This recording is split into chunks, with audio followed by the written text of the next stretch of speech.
Это берег Вавилинского затона на территории 9-10 километра. Здесь живописно, красиво, чистый воздух и река. Прекрасный пейзаж каждый раз портит вот этот мусор, который за собой оставляют сами же люди. В период введенных ограничительных мер все больше жителей тянутся на берег Енисея, а некоторые вовсе проводят спартакиады, дни рождения и даже свадьбы. В свою очередь актив Вавилинского затона пытается бороться с городскими жителями и гостями. Как только объявили локдаун, сюда начали переезжать различные организации, артисты, проводили свадьбы, там, обмытие диплома и так далее. До ночи, до 12, до часа, до 2 они включали музыку, тут танцевали.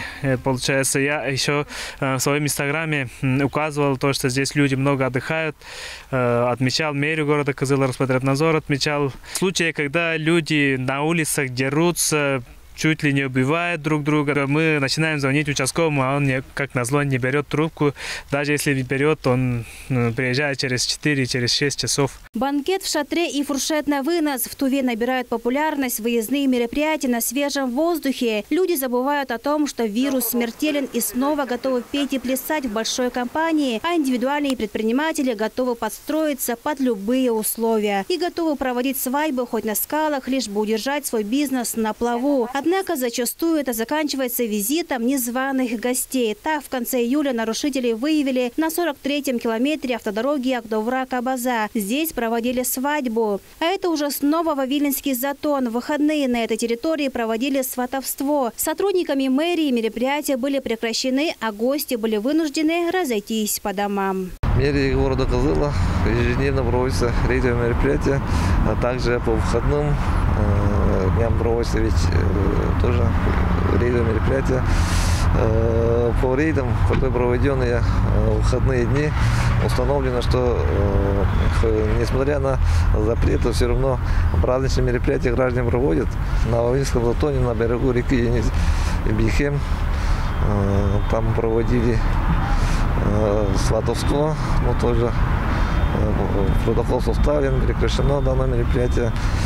Также в закрытом режиме кафе тоже проводились халбактой в городе Кызыле. Тоже пресечено это мероприятие по составлению протокола в отношении организаторов. Одноразовая посуда, бутылки от спиртных напитков и окурки. В общем, мусор везде и всюду. Вот такие вот последствия каждый раз остаются после вечерних посиделок и проведения различных мероприятий на природе. К счастью, есть жители, которые убирают за собой, но таких очень мало. А это столица республики Кызыл 3 часа дня. И это даже не окраина, где завалы мусора, к сожалению, уже привычная картина. А переполненными контейнерами никого уже не удивишь. Вот кафе выбрасывает, наверное, никто не убирает. Так-то вроде бы стараются каждый день убирать, но каждый раз вот такая ситуация. И проезжие машины тоже, наверное, с частных домов тоже выбрасывают постоянно. У нас даже весной в доме на 2-м этаже мышки завелись, получается. Следить за чистотой надо. И людей уважать надо, труд, кто убирает. Вроде машины приходят, ну или мало контейнеров, или не вывозят так часто. Поэтому, наверное, все-таки надо какое-то решение принимать. А в целом я могу сказать, вот я живу по Сумонной улице, у нас там контейнер постоянно воруют и все сваливают возле забора. Напомню, что с апреля текущего года функции регионального оператора по вывозу мусора выполняет Моблагоустройство. А все потому, что красноярская компания «Стэтобо» не справилась со своими обязанностями. В результате Кызыл в буквальном смысле погряз в мусоре. А в какое-то время вводили даже режим ЧС. Новое Министерство жилищно-коммунального хозяйства готово разгребать завалы проблем, которые копились не один год. Нужно мобилизовать все силы и ресурсы, координировать работу управляющих компаний, чтобы почистить дворы и подъезды. Этим сейчас вплотную займется Министерство ЖКХ. Поставил задачу прийти с ремонтом в самые запущенные дворы и подъезды в нашей республике. По сути, правительство республики возьмется за те задачи, с которыми не справляются местные администрации. Перезапуск мусорной реформы набирает обороты. Как сообщает в РИА главы Тувы Владислав Ховлык в своем блоге, более 340 миллионов рублей планируется направить на борьбу с твердыми коммунальными отходами. А именно закупят 55 машин спецтехники, а также приобретут свыше 140 специальные мульды для транспортировки, хранения, сбора и утилизации мусора. Также усиленно ведем работу по продлению лицензии полигонов в Кызыле, иначе мусор некуда будет вывозить. Одновременно Минприроды разрабатывает проект строительства нового полигона. Это сложная, кропотливая работа. Нужно оптимальным образом выстроить весь процесс сбора, вывоза и утилизации мусора, чтобы не только обеспечить чистоту в наших городах и селах, но и сохранить природу нашей республики.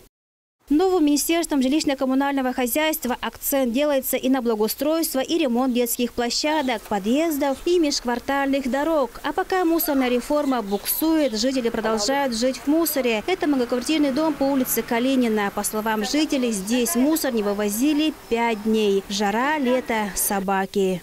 В общем, у нас одна проблема – мусор. Ну, у нас не одна проблема, у нас много. Но вот сейчас очень актуальная. Вот у нас дней 5 это точно не вывозился мусор. И сегодня я с утра позвонила в управляющую компанию. Управляющая компания «Центр» у нас. Вот. И, значит, приехали, убрали. Но я еще сказала, что вот в 26А там тоже мусор. Вот в этом доме 24Б. В общем, мусор не вывозится. Пока вот, извините, не позвонишь. Во-первых, мусор, собаки растаскивают это все. Запах. Я говорю, вот, и так проблемы, этот коронавирус, и еще не хватало, чтобы еще что-нибудь, какая-нибудь вот такая возникла. Приехали, убрали сегодня. Не знаю, вот теперь. Теперь я хочу график прямо составить и буду отмечать, в какие дни. Нам сказали, я позвонила, наша управляющая компания сказала, звоните в благоустройство. Я говорю, извините, пожалуйста, мы за мусор оплачиваем деньги регулярно. Почему? Это же не наша проблема. Мусор – это не единственная проблема дома по улице Калинина. Колдобины, которые давно уже стали родными, не дают спокойно жить. Как говорится, не пройти, не проехать. Не проехать и мамам с колясками, и не дойти до жилым элементарно до магазина. Бывали и случаи, когда люди с ограниченными возможностями здоровья падали. А больше всего жители этого дома не любят дождь.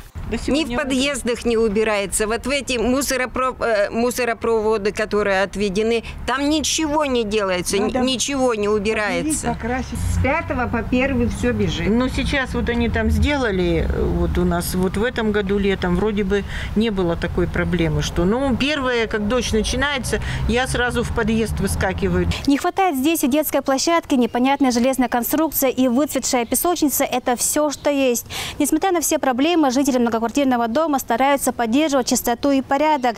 Своими силами посадили цветы и клумбы. Как однажды сказал великий писатель Антон Чехов, чисто не там, где убирают, а там, где не мусорят. И это действительно правда. Сколько бы улицы, дворы и другие общественные территории не убирали, благодаря нерадивым людям мусора в Туве меньше не становится. В сфере ЖКХ перезагрузка давно нужна. Мусор, грязные подъезды, текущие крыши. Новому министерству ЖКХ карт-бланш в руке, есть и деньги. Главное – правильно построить работу и расходовать средства, выделенные на ЖКХ по назначению.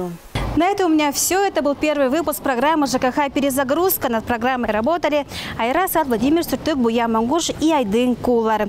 До встречи в следующий четверг на телеканале Тува-24.